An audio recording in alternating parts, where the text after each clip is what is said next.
साल था 1911। दिल्ली में ब्रिटिश किंग जॉर्ज V के राज्याभिषेक के मौके पर दरबार सजाया गया था। फिर ब्रिटिश सम्राट और उनकी पत्नी रानी मैरी लाल किले से इस दरबार में शामिल होने के लिए आए थे। लगभग सभी राजकुमार और राजा और जितने भी प्रसिद्ध व्यक्ति थे वह सब इस दरबार में शामिल हुए और किंग जॉर्ज को राजा बनने की बधाई दे रहे थे। माहौल उत्सव का था और हर तरफ नगाड़े बजाए जा रहे थे। ठीक इसी वक्त लाल किले के पास जब शोर मच रहा था तब एक भिखारी अपने खराब पैर के साथ खुद को घसीटता हुआ शाहजहांबाद की सड़कों पर भीख मांग रहा था। इस भिखारी का नाम था बहादुर शाह जफर। लेकिन भला एक बादशाह के नाम का भिखारी दिल्ली की सड़कों पर कर क्या रहा था? कौन था यह भिखारी? और 1857 के विद्रोहों के बाद मुगल बादशाहों के परिवारों का क्या हुआ? इसका मुगल बादशाह के साथ क्या संबंध है? आज आपको पता चलेगा कि 1857 के विद्रोह के बाद मुगल परिवारों का क्या हुआ, उन्होंने कैसे अपना गुजारा किया और क्या आज भी मुगल खानदान का कोई वारिस है जो कि जिंदा है। इस वीडियो में मैं आपको यह सब कुछ बताऊंगा, तो वीडियो को एंड तक जरूर देखिएगा क्योंकि अपना इतिहास नहीं जानोगे तो खुद को कैसे पहचानोगे। साल 1857 में भारत के इतिहास में मुगल साम्राज्य का लंबा दौर खत्म होता है जब 21 सितंबर के दिन आखिरी मुगल बादशाह बहादुर शाह जफर ने अंग्रेजों के सामने सरेंडर कर दिया और इस तरह दिल्ली पर कब्जा हो गया अंग्रेजों का। हालांकि बहादुर शाह जफर के बेटों ने सरेंडर नहीं किया था। एक दिन बाद यानी 22 सितंबर को लंबी बहस के बाद बादशाह के 3 शहजादों ने सरेंडर किया। यह लोग थे विद्रोही सेना के प्रमुख मिर्जा मुगल, मिर्जा खिज्र सुल्तान और मिर्जा मुगल के बेटे मिर्जा अबू बकर। यह सभी के सभी दिल्ली में ही छुपे हुए थे। फिर इन शहजादों को पकड़ लिया गया। फिर इन तीनों को अंग्रेजों ने गोली से उड़ा दिया। यही नहीं, क्रूरता का आलम यह था कि अंग्रेजों ने इन्हें चांदनी चौक के चौराहे पर इनकी बॉडीज को बिना कपड़ों के रख दिया। 4 दिनों तक यह सब यहाँ पर रखे रहे। इसके 4 दिन बाद यानी 27 सितंबर के दिन बाकी के शहजादों को पकड़ने के लिए अंग्रेज इकट्ठा हुए। इस दिन 3 और शहजादे पकड़े गए, मिर्जा बख्तावर शाह, मिर्जा मेंदू और मिर्जा जवान बख्त। इन तीनों को भी मार दिया गया बड़ी बेरहमी से।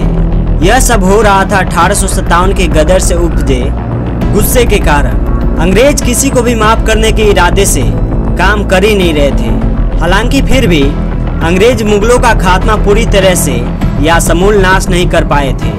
जिस वक्त बहादुर शाह जफर के बेटों को ढूंढ ढूंढ के मारा जा रहा था उसी वक्त उनके 2 बेटे मिर्जा अब्दुल्ला और मिर्जा कोयस अंग्रेजों के चंगुल से भाग निकलने में कामयाब हो गए। एक सिख रिसालदार ने उन्हें हुमायूं के मकबरे से भागने में मदद की जहां उन्हें कैद में रखा गया था। इसमें से मिर्जा कोयस फकीर के भेष में उदयपुर जा पहुंचे जहां के महाराजा ने उन्हें संरक्षण दिया और सिर्फ 2 रुपए रोज की सैलरी पर यानी महीने के 60,000 पर अपने यहाँ रख लिया। वहीं दूसरी तरफ मिर्जा अब्दुल्ला ने गरीबी में अपनी पूरी जिंदगी टोंक रियासत में बिताई।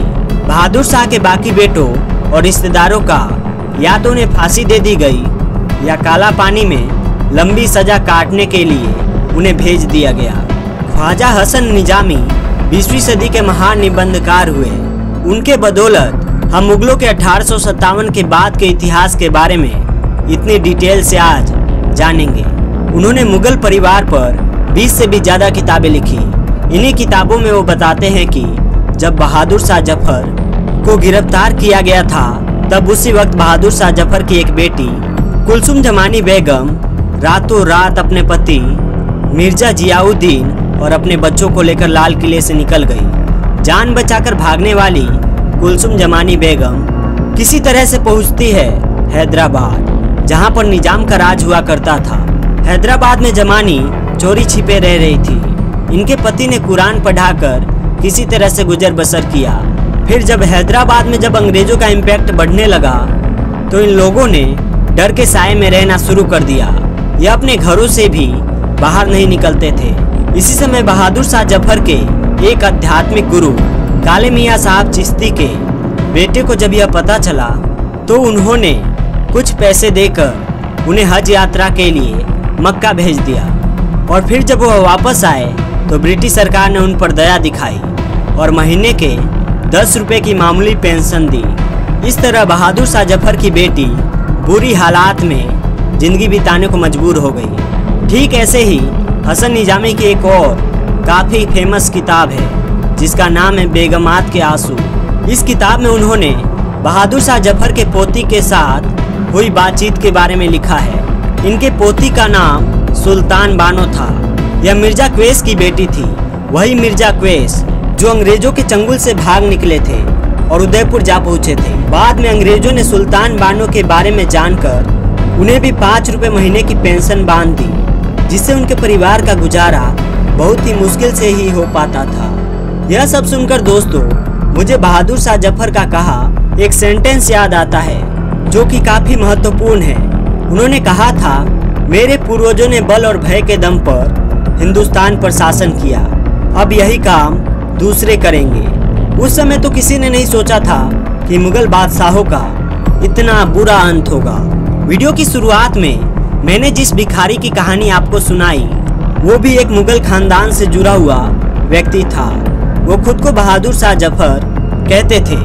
असल में उनका नाम था मिर्जा नासिर उल मुल्क। विद्रोह के तुरंत बाद वह भी अंग्रेजों से बचते हुए अपनी बहन के साथ शाहजहानाबाद में एक व्यापारी के घर में नौकरी कर रहे थे। यह बहादुर शाह जफर के पोते थे। बेगमात के आंसू किताब में इनका भी जिक्र है। बाद में जब ब्रिटिश सरकार ने मुगल राजकुमारों और राजकुमारियों के लिए 5 रुपये हर महीने की पेंशन तय की तो उन्होंने काम करना बंद कर दिया। अब हुआ कि जल्द ही पेंशन खत्म हो गई और यह भी कर्ज में डूब गए। आगे चलकर नासिर उल मुल्क की हालात इतनी खराब हुई और उनका पैर खराब हो गया तो दिल्ली में जो कुछ लोग थे जो उन्हें जानते थे वह उनको भीख देने लगे। इसलिए क्योंकि वो जानते थे उन्हें, इसलिए उनके झोले में कुछ सिक्के डाल देते थे। ठीक ऐसे ही बहादुर शाह जफर की बेटी कुरैशिया बेगम का बेटा भी शाहजहानाबाद की सड़कों पर भीख मांगता है।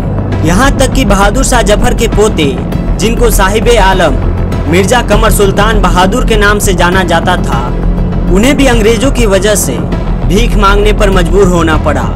सुल्तान बहादुर को अपनी मुगलिया शान इतनी प्यारी थी कि वह रात में ही भीख मांगते थे। उन्हें रास्ते में भीख मांगते हुए शर्म आती थी।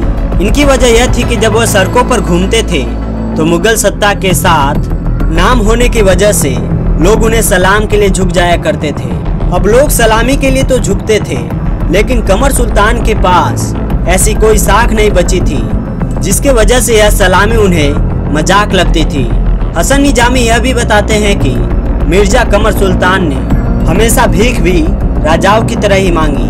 उन्होंने कभी किसी के सामने हाथ नहीं जोड़े, बल्कि हमेशा चिल्लाते हुए वो सड़कों पर गुजरते थे, या अल्लाह मुझे इतना दे दे कि मैं अपने लिए सामान खरीद सकूं। इस तरह दोस्तों मुगल खानदान जो कभी आज के भारत, पाकिस्तान और बांग्लादेश के साथ साथ अफगानिस्तान तक अपनी हुकूमत चलाता था, वह मुगल खानदान सड़कों पर भीख मांगने के लिए मजबूर था।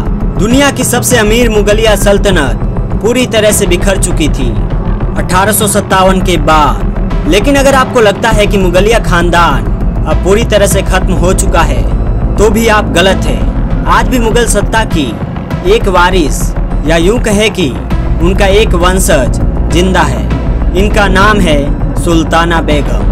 1857 के विद्रोह के बाद जब ब्रिटिश शासक ने बहादुर शाह जफर को निर्वासित किया तो उन्हें और उनके परिवार के कुछ सदस्यों के साथ रंगून यानी म्यांमार जेल भेज दिया गया। 1862 में वहीं पर बहादुर शाह जफर की मृत्यु हो गई। उनके परिवार के लोगों को छोड़ दिया गया, जिसके बाद उनके परिवार ने देश के दूसरे राज्यों में भटकते हुए बंगाल में जाकर शरण ली। अब बात करें सुल्ताना बेगम की तो वो बहादुर शाह जफर के परपोते मिर्जा मोहम्मद बेदार बख्त की पत्नी है। उनकी संपत्तियों में मिर्जा मोहम्मद बेदार बख्त के से उनकी शादी के अभिलेख शामिल है, जो भारत के अंतिम मुगल शासक के परपोते माने जाते हैं। इस बात को होम मिनिस्ट्री भी एक्सेप्ट करती है, क्योंकि साल 1980 तक उन्हें 400 रुपये महीने के हिसाब से पेंशन मिल रही थी, जो आज के टाइम पर बढ़कर 6,000 रुपये हो गई है। सुल्ताना ने अपने कई इंटरव्यूज में बताया है कि वो अपने पति के डेथ के बाद उन्होंने चूड़ी बनाने की फैक्ट्री में दिहाड़ी मजदूर की तरह काम की है और चाय की दुकान पर भी उन्हें काम करना पड़ा। आज के टाइम पर वह 70 से 71 साल होने को है और कोलकाता में मौजूद झुग्गी झोपड़ी में अपनी एक जिंदगी बसर कर रही है। इन्होंने ही लाल किले पर अपना दावा करते हुए केस किया था कि लाल किले पर उनका हक है क्योंकि वह मुगल सत्ता की वारिस है। हालांकि यह बात अब आई गई हो गई है। जो अभी बिल्कुल सत्य है वह यह है कि कभी देश के चरमोत्कर्ष पर रहने वाले मुगल 1857 के बाद दर दर भटकने को मजबूर थे। तो दोस्तों, यह थी कहानी मुगल जो 1857 के बाद बर्बाद हो गए। आपको यह कहानी कैसी लगी कमेंट करके ज़रूर बताइएगा। वीडियो को लाइक और शेयर करना, और जो हमारे चैनल पर नए हैं वह चैनल को सब्सक्राइब कर बेल आइकन को प्रेस कर ऑल को सेलेक्ट करें ताकि हमारे आगे आने वाले वीडियो सबसे पहले आप तक पहुँचे।